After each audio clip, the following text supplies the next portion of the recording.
जय हिंद दोस्तों, मैं अनिल कुमार फिर से अपने YouTube चैनल में आप लोगों का हार्दिक स्वागत करता हूं। दोस्तों, आज का जो मेरा टॉपिक है वो आपको न्यूज़पेपर एनालिसिस से जुड़ा हुआ है। तो आज जो हम न्यूज़पेपर का एनालिसिस करेंगे वो आपको 9 सितंबर से जुड़े हुए न्यूज़पेपर एनालिसिस होंगे। यह एनालिसिस आने में क्या हुआ कि थोड़ा तकनीकी समस्या के कारण देर हो गई है, तो दोस्तों इसके लिए हम क्षमा प्रार्थी है आप लोगों से।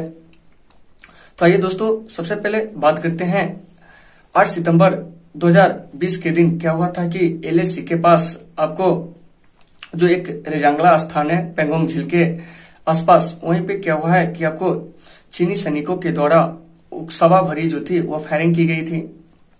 तो एलएसी पर क्या हुआ है कि आपको वर्ष 1975 के बाद यह दूसरी बार फायरिंग हुई है। तो इससे क्या होता है कि भारत और चीन के बीच एक जो बड़े तनाव है, इसकी स्थिति जो है वो क्या हो गई है, उत्पन्न हो गई है। तो आइए सबसे पहले हम जानते हैं कि आखिरकार ये जो एलएसी है वो क्या है। तो देखिए, एलएसी यानी कि लाइन ऑफ एक्चुअल कंट्रोल, यानी कि वास्तविक नियंत्रण जो सीमा रेखा है वह भारत और चीन के बीच है। तो सबसे पहले जान लीजिए कि ये जो एलएसी है वह आखिरकार है क्या। तो एलएसी सबसे पहले हम चर्चा करेंगे कश्मीर के बारे में। तो देखिए, कश्मीर एक ऐसा जगह है जो क्या है, भारत के लिए विवादित मुद्दा है, क्योंकि एक तरफ कश्मीर पर क्या है कि पाकिस्तान का भी कब्जा है, जिसको हम लोग पाक ऑक्युपाइड कश्मीर कहते हैं, यानी पीओके कहते हैं, जिसकी राजधानी मुजफ्फराबाद है। वहीं क्या है कि एक तरफ आपको चीन ने भी कश्मीर के हिस्से पर कब्जा कर लिया, जिसको हम लोग अक्साई चीन कहते हैं, और एक हिस्सा जो है भारत का है। तो भारतीय क्षेत्र का जो कश्मीरी हिस्सा है वो, और चीन जिस कश्मीर के हिस्से पर कब्जा किया है उसको हम लोग अक्साई चीन कहते हैं।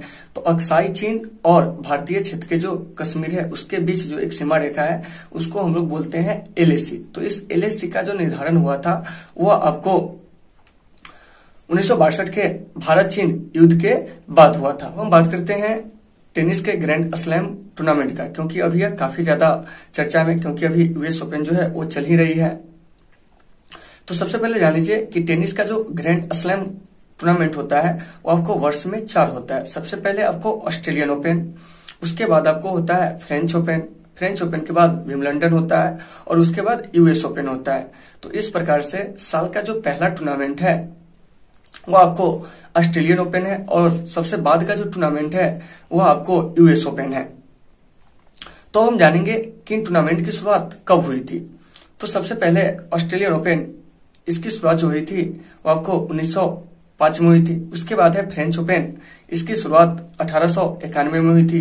इसके बाद है आपको विंबलडन, जिसकी शुरुआत 1877 में हुई थी, और इसके बाद जो है आपको यूएस ओपन, इसकी शुरुआत 1881 में हुई थी। तो यह था वर्ष के अनुसार क्रम से विंबलडन टूर्नामेंट। लेकिन इसमें पूछा जाएगा आपसे कि सबसे जो पुराना ग्रैंड स्लैम टेनिस टूर्नामेंट है वो आपको कौन है। तो वह है आपको विंबलडन, जो कि आपको 1877 से ही खेला जाता है। अब है कि ये सभी टूर्नामेंट जो होते हैं वो अलग अलग कोर्ट पर खेला जाता है। तो सबसे पहले हम जान लेंगे कि जो टेनिस के मैदान होते हैं जहां पे खिलाड़ी टेनिस खेल खेलते हैं उस जगह को कोर्ट बोला जाता है। तो ये जो ऑस्ट्रेलियन ओपन है और आपको यूएस ओपन, यह आपको हार्ड कोर्ट पर खेला जाता है। वहीं आपको फ्रेंच ओपन जो है वो आपको क्ले कोर्ट या लाल बजरी पर खेला जाता है। इसके बाद आपको विंबलडन जो होते हैं वो आपको घास पर खेले जाते हैं। तो अभी हाल फिलहाल ये ग्रैंड स्लैम टेनिस टूर्नामेंट जो है चर्चा में इसलिए रहा क्योंकि सर्बिया के जो महान खिलाड़ी है नोवाक जोकोविच, उन्होंने जब गेंद को बैक रिटर्न किया तो ऐसे में एक मैच अधिकारी को उनके द्वारा रिटर्न की गई गेंद जो थी वो लग गई। तो इसके वजह से नोवाक जोकोविच को यूएस ओपन से बाहर कर दिया गया। अब हम बात करते हैं भारत के पहले मानव अंतरिक्ष मिशन गगनयान के बारे में। तो इस गगनयान के तहत क्या होगा कि 4 अंतरिक्ष यात्रियों को अंतरिक्ष में ले जाया जाएगा। तो इसके लिए जो क्या होता है कि आपको एक विशेष सूट की आवश्यकता होती थी। इस सूट को जो बनाएगा वो आपको रूसी अंतरिक्ष एजेंसी जो है ग्लाव कोस्मोव, यह इसे क्या करेगा, निर्माण करेगा। क्योंकि गगनयान मिशन के लिए हमारा जो साझेदारी हुई है वो आपको रूसी अंतरिक्ष एजेंसी से भी हुई है और आपको फ्रांसीसी जो स्पेस एजेंसी है उससे भी हुई है। तो ये जो गगनयान मिशन है इसको जो लॉन्च करेगा वो आपको इसरो करेगा। तो आइए जानते हैं कि आखिरकार ये इसरो जो है क्या है। तो सबसे पहले इसरो का हम लोग पूर्ण रूप जान लेते हैं।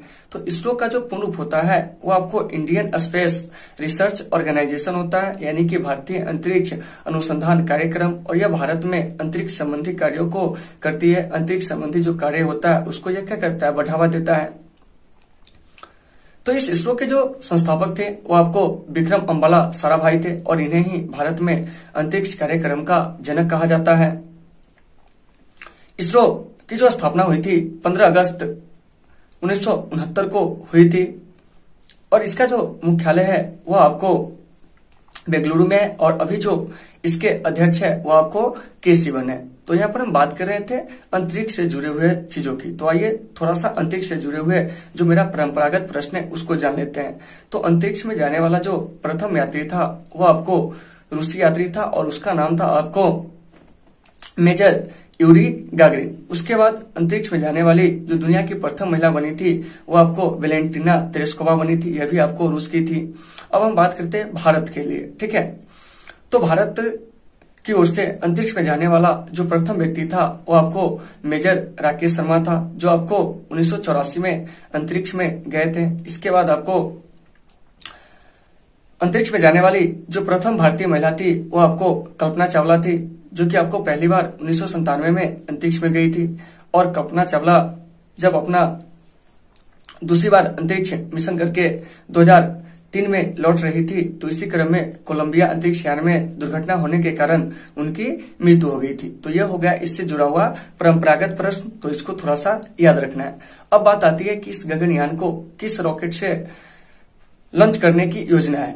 तो भारत के जो सबसे भारी रॉकेट है उसका नाम है आपको GSLV Mark 3। उसी के जरिए क्या होगा कि गगनयान को लॉन्च किया जाएगा। तो भारत के पास क्या था कि अब तक के जो रॉकेट है इसके बारे में जानते हैं। तो सबसे पहला था आपको SLV, जिसको हम लोग बोलते हैं सैटेलाइट लॉन्च व्हीकल, जिसका पहला सफल प्रक्षेपण जो हुआ था 1979 में हुआ था। उसके बाद हम बात करते हैं ASLV यानी ऑगमेंटेड सैटेलाइट लॉन्च व्हीकल, इसको जो लॉन्च किया गया था 1987 में। इसके बाद हम बात करते हैं PSLV की, पोलर सैटेलाइट लॉन्च व्हीकल की, इसको जो लॉन्च किया गया था आपको 1993 में।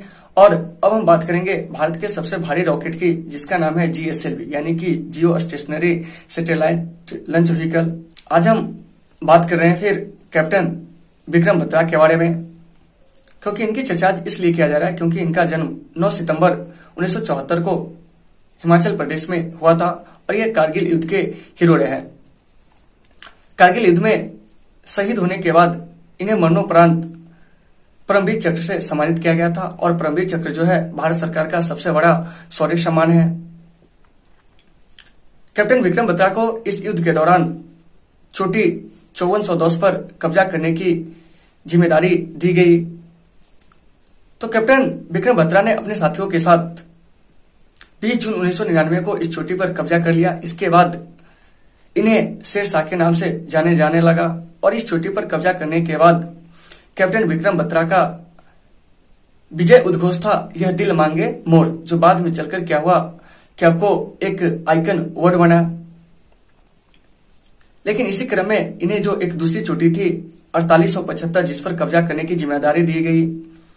इसी चोटी पर कब्जा करने के दौरान 7 जुलाई 1999 को वे दुश्मन के गोलियों से शहीद हो गए हैं। तो आइए हम थोड़ा सा कारगिल युद्ध के बारे में जान लेते हैं। तो देखिए, कारगिल युद्ध भारत और पाकिस्तान के बीच 1999 में हुआ था। इससे पहले भी हमारा पाकिस्तान के साथ क्या हुआ कि 4 बड़े युद्ध हो चुका है। एक जो है सबसे पहले 1947 में बंटवारे के समय जो युद्ध हुआ था कश्मीर मुद्दे को लेकर, 1965 में एक युद्ध हुआ है। उसके बाद 1971 में एक युद्ध हम पाकिस्तान से लड़ चुके हैं और चौथा युद्ध जो था मेरा वो 1999 का कारगिल युद्ध था। वैसे तो यह प्रत्यक्ष रूप से था, लेकिन अप्रत्यक्ष रूप से बराबर हम पाकिस्तान से कुछ न कुछ युद्ध लड़ते रहते, क्योंकि बराबर हमारे सीमा पर सीज फायर का उल्लंघन होता रहता है। अब आइए कारगिल युद्ध से जुड़े हुए जो कुछ प्रमुख ऑपरेशन है इसके बारे में जान लेते हैं।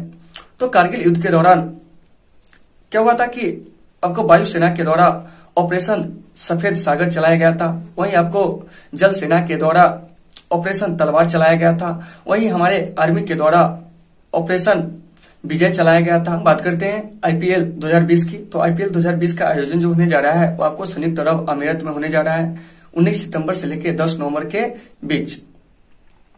तो ये जो आईपीएल का सीजन होगा वो आपको 13वां सीजन होगा।